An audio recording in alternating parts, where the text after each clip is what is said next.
Nikukaribisha tena mtazamaji wa Manyuzi TV kuendelea kupata dondoo za kijamii kutoka hapa.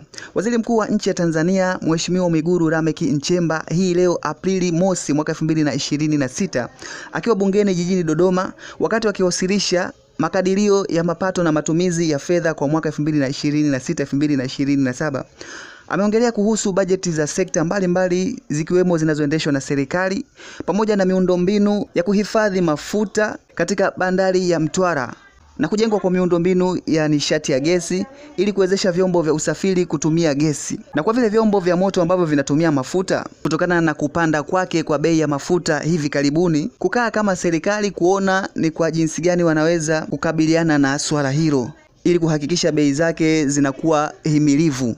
Akizungumza bungeni, Mheshimiwa Waziri Mkuu wa nchi ya Tanzania Mwigulu Nchemba amesema hivi: Mheshimiwa Spika, kwa upande wa mafuta na gesi, pamoja na juhudi za upatikanaji wa nishati ya umeme, serikali imeendelea kuhakikisha ongezeko la matumizi ya gesi asilia. Katika kipindi cha Julai 2025 hadi Februari 2026, serikali imeongeza mtandao wa miundombinu ya usambazaji wa gesi asilia katika viwanda, taasisi na nyumbani hadi kilomita 243.6 ikilinganishwa na kilomita 184 iliyokuwa kipindi kilichopita. Ili kuimarisha matumizi ya gesi asilia iliyosindikwa, inaelekeza Wizara ya Ujenzi, Wizara ya Nishati zishirikiane kuandaa viwango msawazo, yani specifications, vitakavyotumika katika mahitaji ya vyombo vya moto vya serikali, ili serikali iongoze kwa mfano kuhama kwenye kutumia vyombo vya moto vinavyotumia mafuta kwenda kwenye vyombo vya moto vinavyotumia nishati ya gesi. Vile vile zijengwe miundombinu za kutosha za kuwezesha vyombo hivyo kuanza kutumia gesi asilia iliyosindikwa. Mheshimiwa Spika, leo tunaongelea tatizo la kupanda kwa bei za mafuta kutokana na hali ya kisiasa, hali ya amani katika Mashariki ya Kati. Lakini sisi tuna gesi yetu ambayo itatupa uhakika.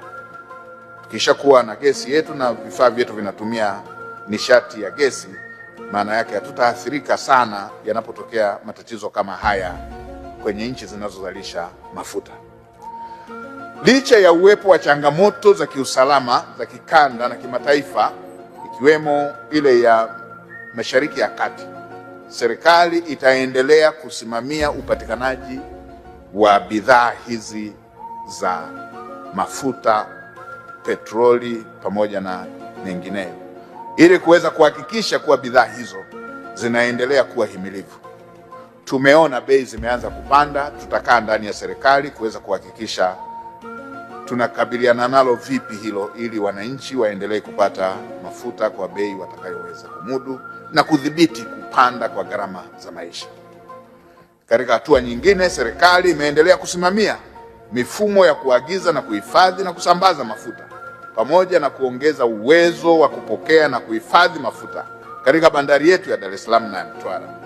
Katika kufanikisha hilo, serikali imeendelea kutekeleza miradi ya ujenzi wa ghala la kupokea na kuhifadhi mafuta lenye uwezo wa kupokea tani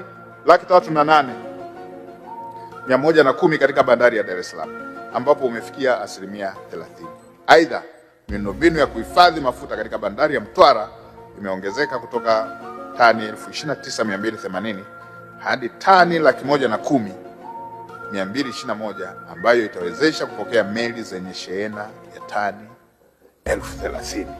Naam, endelea kufuatilia Manyuzi TV kwa kupata dondoo mbalimbali zikiwemo za kijamii kila wakati kutoka hapa. Usiache kusubscribe, kulike, kushare na kucomment. Tukutane tena hapo baada.